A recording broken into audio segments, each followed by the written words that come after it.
Hi friends, నేను మీ ప్రశాంత్.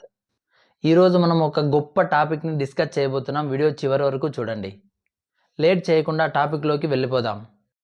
ఈ ప్రపంచంలో ఎవరైతే గట్టిగా అరుస్తారో, అయితే ఎప్పుడు సెంటర్ ఆఫ్ అట్రాక్షన్లో ఉండటానికి తాపత్రయం పడుతూ ఉంటారో, అలాంటి వారిని చూసి మనం నిజమే అని నమ్ముతూ ఉంటాం. కానీ ఈ 2026 వరల్డ్ కప్లో ఒక వ్యక్తి ఈ నమ్మకాన్ని పూర్తిగా మార్చేశాడు. అతనే సంజు శాంసన్. 2024 సంవత్సరంలో ఒక్క మ్యాచ్‌లో కూడా వరల్డ్ కప్‌లో ఆడటానికి అతనుకు అవకాశం రాలేదు. ఆ తర్వాత న్యూజిలాండ్ సిరీస్‌లలో కూడా అతను చాలా విఫలమయ్యాడు. ఆ తర్వాత ఇండియా టీమ్‌లో నుంచి కూడా డ్రాప్ అవ్వడం జరిగింది. ఈ ప్రపంచం మొత్తం అతని గురించి కామెంట్ చేసింది. సంజు శాంసన్ మాత్రం ఒక్క మాట కూడా జవాబు ఇవ్వలేదు. ఆ యొక్క నిశ్శబ్దాన్నే అతను ఒక ఆయుధంలా మార్చుకున్నాడు. దాని ఫలితమే మనందరికీ తెలుసు. 2026 సంవత్సరంలో వరల్డ్ కప్‌లో వెస్టిండీస్‌పై 97, సెమీస్‌లో ఇంగ్లాండ్‌పై 89, ఫైనల్‌లో న్యూజిలాండ్‌పై 89 రన్స్. ఈ రన్స్‌తో ఇండియాను గెలిపించాడు. ప్లేయర్ ఆఫ్ ది టోర్నమెంట్‌గా నిలిచాడు సంజు శాంసన్. సక్సెస్ ఎంత గట్టిగా వినిపించిందంటే, ఎవరైతే అతన్ని విమర్శించారో వారి నోటి ద్వారానే శభాష్ అనిపించుకున్నాడు. సంజు శాంసన్ సాధించిన ఈ విజయం యొక్క రహస్యం చెప్పిన మాట వెనుక దాగి ఉంది. ఒక మ్యాచ్ అనంతరం సంజు శాంసన్ ఏమన్నాడంటే, I could not get a game but I kept on dreaming, kept on visualising, kept on working. ఇదే సంజు శాంసన్లో ఉన్న కోర్ పవర్. తనలో ఉన్న సైలెన్సే తన పేషెన్సీ గురించి చెప్తోంది. ఈరోజు మనం ఈ వీడియోలో సంజు శాంసన్ తన సైలెన్స్తో ఈ ప్రపంచాన్ని ఏ విధంగా గెలిచాడు, ఇవన్నీ కూడా క్వైట్ అనే పుస్తకం 7 పవర్ఫుల్ లెసన్స్తో ఒక్కసారి నేర్చుకుందాం. ఇక ఆలస్యం చేయకుండా వీడియో అయితే స్టార్ట్ చేద్దాం. Point number 1, the extrovert ideal. మనం నివసిస్తున్న ఈ సమాజంలో ఒక బలమైన నమ్మకం ఉంది. ఎవరైతే గట్టిగా అరుస్తారో, ఎవరైతే స్టేజ్ ఎక్కి గట్టిగా మాట్లాడుతూ ఉంటారో, ఎవరైతే గట్టిగా అరుస్తూ ఉంటారో వాళ్ళే కాన్ఫిడెంట్, వాళ్ళే తోపులు అని నమ్ముతూ ఉంటాము. క్వైట్ అనే పుస్తకం యొక్క రచయిత సుసైన్ చెన్ ఏమంటారంటే, దీన్నే ఎక్స్ట్రోవర్ట్ ఐడియల్ అని పిలుస్తారు. అంటే ఎక్కువ గోల చేసేవాడే గొప్పవాడు అనే భ్రమలో ఈ యొక్క ప్రపంచం అనేది బ్రతుకుతోంది. ఒకసారి ఆలోచించండి, అడవిలో ఉండే సింహం వేటాడడానికి వచ్చినప్పుడు అరుస్తుందా? అరవదు. అది చాలా నిశ్శబ్దంగా అడుగులు వేస్తుంది. తన అరుపే తన శక్తిని తగ్గిస్తుందని దానికి తెలుసు. నిశ్శబ్దం అనేది దాని యొక్క ఫోకస్ని పెంచుతుంది. క్వైట్ పుస్తకంలో ఒక అద్భుతమైన పాయింట్ ఉంది. Talk is cheap but silence is expensive. నువ్వు ఎంత ఎక్కువైతే మాట్లాడుతూ ఉంటే నీ మెదడు అంత ఎక్కువగా కొత్త విషయాలను గ్రహించే శక్తి కోల్పోతుంది. నీ యొక్క సైలెన్స్ అనేది నీ తెలివితేటలకు గుర్తు, నీ యొక్క వీక్నెస్ అయితే కాదు. మరి ఈ రోజు నుండి ఎవరైనా వీడేంటి ఎప్పుడు నోరు విప్పడు, ఏమీ తెలియదేమో అని తక్కువ అంచనా వేస్తే అలాంటి వారిని చూసి నవ్వి అక్కడి నుంచి వెళ్ళిపోండి. ఎందుకంటే వారు మాట్లాడుతున్నప్పుడు నువ్వు వారిని చూసి నేర్చుకుంటున్నావు. వాడు ఎలాంటి వాడో తెలుసుకుంటున్నావు. నీ ఎనర్జీని అనవసరమైన మాటలు మాట్లాడుతూ వేస్ట్ చేయకూడదు. సంజు శాంసన్ లాగా నీ యొక్క టైం వచ్చేంత వరకు ఆ యొక్క సైలెన్స్ అనే వెపన్ని దాచుకో. గుర్తుపెట్టుకో, ఖాళీగా ఉన్న పాత్రలే ఎక్కువ శబ్దాన్ని ఇస్తాయి. నిండుగా ఉన్న పాత్ర ఎప్పుడు గంభీరంగా నిడకలగా ఉంటుంది. Number 2, the power of soft power. మనం ఒక పని చేయాలనుకుంటే ఎదుటివారి మీద అరవాలి లేదా అగ్రెసివ్గా ఉండాలి అని అనుకుంటాం.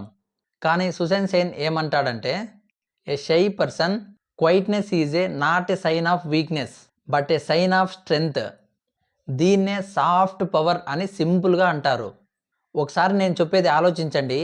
ఒక బండరాయిని పగలగొట్టడానికి సుత్తి సాయంతో పగలగొట్టినప్పుడు ఒక పెద్ద సహాయంతో పగిలిపోతూ ఉంటుంది.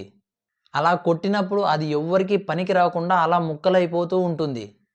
కానీ అదే బండరాయి మీద ఒక నీటి చుక్క నిరంతరం పడుతూ ఉంటే ఆ రాయికే రంధ్రం పడుతుంది.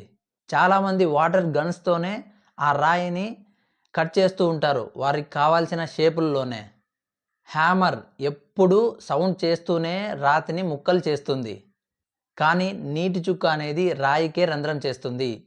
అందుకే అరుపు శబ్దాల కంటే నిశ్శబ్దానికే ఎక్కువ పట్టుదల ఉంటుంది. నిశ్శబ్దంగా ఉండే నాయకులు కానీ, టీమ్ లీడర్స్ కానీ వీళ్ళే వారి యొక్క టీం నుండి ఎక్కువగా అవుట్పుట్ని రాబట్టగలరు. ఇలాంటి వారు వేరే వాళ్ళ ఐడియాస్కి గౌరవం ఇస్తారు. ఇలాంటి వారు అరచి పనులు చేయించుకోరు, ఆదర్శంగా నిలిచి పనులు చేయించుకుంటారు. మీరు కూడా ఏదైనా మంచి పొజిషన్లో ఉన్నవారైతే ఇతరులకు ఏదైనా చెప్పాల్సి వస్తే అరచి చెప్పడం ఒక్కటే మార్గం కాదు. అలా అరవడం వలన మీరు వారికి కోపాన్ని చూపిస్తారు. మీ నిశ్శబ్దంతోనే కాన్ఫిడెన్స్ని చూపించండి.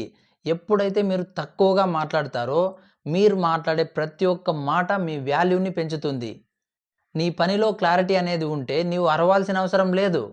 ఆ ఒక్క క్వాలిటీయే ప్రపంచం మొత్తం గుర్తించేలా శబ్దం చేస్తుంది. ఒక్కసారి గాలి తుఫాన్లా వస్తే చెట్లన్నీ విరిగిపోతాయి. కానీ అదే గాలి మెల్లగా వస్తే ఆక్సిజన్ ప్రాణవాయువు అవుతుంది. ఆ మౌనంతో నీ యొక్క శక్తిని నువ్వే వెతుక్కోవాలి. Point number 3, solitude is a catalyst. మనలో చాలామంది ఒక్క నిమిషం కూడా సైలెంట్గా ఉండమంటే ఉండలేరు. ఏదో ఫోన్ తీసుకొని ఏదో స్క్రోల్ చేస్తూ ఉండడం, సోషల్ మీడియాలో టైం వేస్తూ ఉండడం, వారికి వీరికి ఫోన్ చేసి కబుర్లు పెట్టుకుంటూ ఉండడం, లేదా ఫేస్బుక్, ఇన్స్టా, యూట్యూబ్లలో షార్ట్లు చూస్తూ ఉంటారు. ఎందుకు ఇలా చేస్తున్నారు వారు ఒంటరిగా ఉన్నప్పుడంటే? ఎందుకంటే ఒంటరితనాన్ని వారు ఒక శిక్షలా భావిస్తున్నారు గనుక. ఈ క్వైట్ అనే పుస్తకంలో ఒక అద్భుతమైన మాట ఉంది. నీవు ఎప్పుడైతే పట్టుదల వదలకుండా ఏదైనా ప్రాక్టీస్ చేస్తావో అది తప్పకుండా పొందుతావు అని. ఇలాంటి ఆలోచనలు కేవలం నువ్వు ఒంటరిగా ఉన్నప్పుడు మాత్రమే సాధ్యమవుతుంది. ఎందుకంటే అలాంటి సమయంలో మాత్రమే నీ యొక్క తప్పులేమిటి, వాటిని ఎలా సరిచేసుకోవాలనేది నీకే అర్థమైపోతుంది. సంజు శాంసన్ 2024 సంవత్సరంలో వరల్డ్ కప్లో తను మ్యాచ్ ఆడలేదని, బెంచ్ మీద కూర్చున్నాడని, తను ఒంటరిగా ఉన్నానని అనుకోలేదు. తన లోపలే విజువలైజేషన్ చేసుకున్నాడు. ఐ కెప్ట్ ఆన్ విజువలైజింగ్ అని చెప్పాడు. అతను ఆడాలనుకున్న ఆటను తన యొక్క మైండ్లో 100 సార్లు కన్నా ఎక్కువనే ఆడాడు. అక్కడ కూర్చొని విరాట్ కోహ్లీ, రోహిత్ శర్మ వాళ్ళలాంటి గ్రేట్స్లో అక్కడ కూర్చొని రోహిత్ శర్మ అండ్ విరాట్ కోహ్లీ లాంటి గ్రేట్స్తో చూసి నేర్చుకున్నానని సంజు చెప్పాడు. అందుకే 2026 సంవత్సరంలో వరల్డ్ కప్లో ప్లేయర్ ఆఫ్ ది టోర్నమెంట్గా నిలిచాడు. మరి మీరు కూడా ఇప్పటి నుంచి ఒక రోజులో కనీసం 15 నిమిషాల పాటు మొబైల్ పక్కన పెట్టి ప్రశాంతంగా కూర్చొని మెడిటేషన్ చేయడానికి ప్రయత్నం చేయండి. మీకున్న ఆ గొప్ప లక్ష్యాలను విజువలైజేషన్ చేయండి. మీరు గుంపులో ఉన్నప్పుడు ఫాలో అయిపోతూ వెళ్ళిపోతూ ఉంటారు. కానీ మీరు ఒంటరిగా ఉన్నప్పుడు మాత్రమే మీరు కొంచెం ఆలోచన చేస్తూ ఉంటారు. మీ యొక్క ఏకాంతం, ఆ ఒంటరిగా ఉన్నప్పుడు వచ్చే పీస్నెస్ను ఎంజాయ్ చేయడం నేర్చుకోవాలి. ఎందుకంటే అక్కడే మీ యొక్క సక్సెస్కు ఫార్ములా తయారవుతుంది. అందరితో పాటు నడిస్తే అందరిలో ఒకడవుతావు. ఒంటరిగా నడిస్తేనే నీ యొక్క సామ్రాజ్యానికి రాజు అవుతావు. 4, observation is a super power. ఎప్పుడైనా ఏదైనా ఒక గ్రూప్ డిస్కషన్ జరుగుతున్నప్పుడు కానీ, ఫ్రెండ్స్తో మాట్లాడుతూ ఉన్నప్పుడు కానీ, వెంటనే మధ్యలో ఏదో ఒకటి మాట్లాడి నన్ను నేను నిరూపించుకోవాలని, కానీ అక్కడ మీరు మాట్లాడుతూనే ఉంటే మీకు తెలిసింది మాత్రమే మాట్లాడతారు. కానీ మీరు ఫస్ట్ వింటే కొత్తది నేర్చుకుంటారు. ఒక చెస్ ప్లేయర్ తను గేమ్ ఆడుతున్న సమయంలో ఎంత తక్కువగా మాట్లాడితే గేమ్ పైన అంత ఫోకస్ని ఎక్కువగా చేయగలడు. ఇక్కడ నిజం ఏంటంటే నిశ్శబ్దంగా ఉన్నవారు మాత్రమే ఇతరుల కంటే 20% ఎక్కువగా ఇన్ఫర్మేషన్ను గుర్తుంచుకోగలరు. ఎందుకంటే వారి యొక్క ఎనర్జీ మొత్తం సేవ్ చేసుకుంటారు, ప్లస్ అరవరు. ఈ రోజు నుంచి ఒక చిన్న మార్పు చేసుకోండి. ఎక్కడైనా ఒక మీటింగ్ జరుగుతున్నప్పుడు కానీ, ఒక గొడవ జరుగుతున్నప్పుడు కానీ వెంటనే రియాక్ట్ అస్సలు అవ్వకండి. వెంటనే అక్కడ ఏం జరుగుతుందో పసిగట్టండి. వారి యొక్క బాడీ లాంగ్వేజ్ని, వారి యొక్క మనస్తత్వాన్ని తెలుసుకోండి. నువ్వు ఎంత మౌనంగా ఉంటే నీకు అంత గొప్ప ఇన్ఫర్మేషన్ దక్కుతుంది. ఆ ఇన్ఫర్మేషనే రేపు నువ్వు విజయం సాధించడానికి ఒక వెపన్ అవుతుంది. నెంబర్ 5, లో రియాక్టివ్ సూపర్ పవర్. అనగనగా ఒక రాజు తన రాజ్యంలో తన ఆస్థానంలో ఉన్నటువంటి ఒక 2 ఆర్టిస్టులకు ఒక పోటీ పెట్టాడు. పీస్ అనే టాపిక్ను ఇచ్చి ఒక పెయింటింగ్ను గీయమని చెప్పాడు. మొదటి పెయింటర్ వచ్చేసి ఒక అద్భుతమైన నది, పక్కన అందమైన చెట్లు, ఆ సూర్యుడు, ఆ మేఘాలు ఇలా గీశాడు.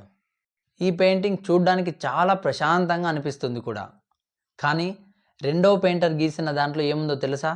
అందులో పెద్ద జలపాతం, పక్కనే తుఫాను వస్తోంది, అలాగే భూకంపం వస్తోంది, కానీ జలపాతం పక్కన ఒక చెట్టు కొమ్మ మీద గూటిలో పక్షి ప్రశాంతంగా కూర్చొని ఉంది. రాజు ఆ రెండవ చిత్రానికే మొదటి బహుమతి ఇచ్చాడు. ఎందుకంటే నీ చుట్టూ ఎంత పెద్ద గొడవలున్నా, ఎంత పెద్ద తుఫాను మధ్యలో ఉన్నా నీలో ఉన్న నిశ్శబ్దం నిన్ను కాపాడుతుంది. ప్రస్తుతంలో మనల్ని ఎవరైనా ఒక మాట అన్నా, బాస్ తిట్టినా, ఆ రోజు మొత్తం అదే ఆలోచన చేసుకొని ఆ రోజు మొత్తాన్ని పాడు చేస్తాం, బుర్ర పాడు చేసుకుంటాం.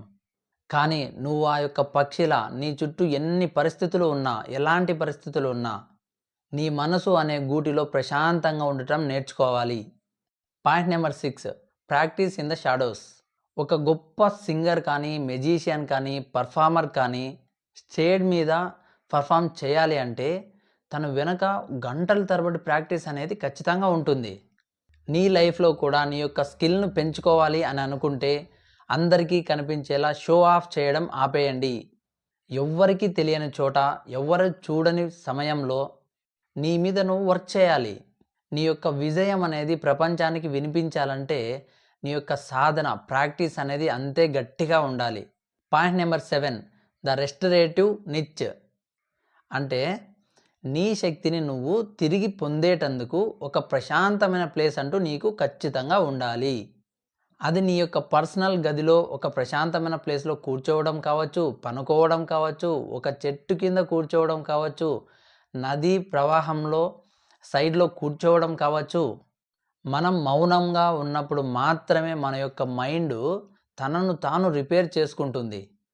ఒంటరిగా ఉండటం, మౌనంగా ఉండటం నీ యొక్క వీక్నెస్ అయితే కాదు, నీ నెక్స్ట్ మూవ్కి ఎనర్జీ పెంచడం. ఓకే, ఒకసారి ఫాస్ట్గా మనం డిస్కస్ చేసిన పాయింట్స్ను రివీల్ చేసుకుందాం. Point number 1, the extrovert ideal. ఖాళీ పాత్రలే శబ్దం చేస్తాయి, నిండుగా ఉన్నవి చాలా గంభీరంగానే ఉంటాయి. పాయింట్ నెంబర్ 2, నీ పనిలో క్వాలిటీ ఉంటే నువ్వు శబ్దంగా అరవడం అవసరం లేదు. ఆ యొక్క క్వాలిటీనే ప్రపంచం మొత్తం వినిపించేలా అరుస్తుంది. పాయింట్ నెంబర్ 3, ఏకాంతం అంటే బోర్ కాదు, నువ్వు నీ మెదడుకి ఇచ్చే పవర్ఫుల్ ప్రాక్టీస్. పాయింట్ నెంబర్ 4, నిశ్శబ్దంగా ఉంటే ఇతరుల కంటే 20% ఎక్కువగా ఇన్ఫర్మేషన్ని గుర్తుంచుకోగలవు. నెంబర్ 5, నువ్వు ఎంత తక్కువగా స్పందిస్తే నీ మెదడు అనేది అంత ఎక్కువ క్లారిటీగా ఉంటుంది. పాయింట్ నెంబర్ 6, గుంపులో నుంచి వచ్చే చప్పట్లు నిద్రపుస్తాయి మనుషుల్ని. సైలెంట్ ప్రాక్టీస్ మాత్రమే నిన్ను ఒక విజేతగా నిలబెడుతుంది. పాయింట్ నెంబర్ 7, ఒంటరిగా ఉండటం, సైలెన్స్గా ఉండటం నీ యొక్క వీక్నెస్ అయితే కాదు, అది నీ యొక్క నెక్స్ట్ మూవ్కి పూర్తిగా ఎనర్జీ పెంచుతుంది. అలాగే సంజు శాంసన్ ఆడిన ఆట మీకు గనక నచ్చినట్లయితే కింద కామెంట్లో తెలియజేయండి. Thank you. నెక్స్ట్ వీడియోలో కలుద్దాం.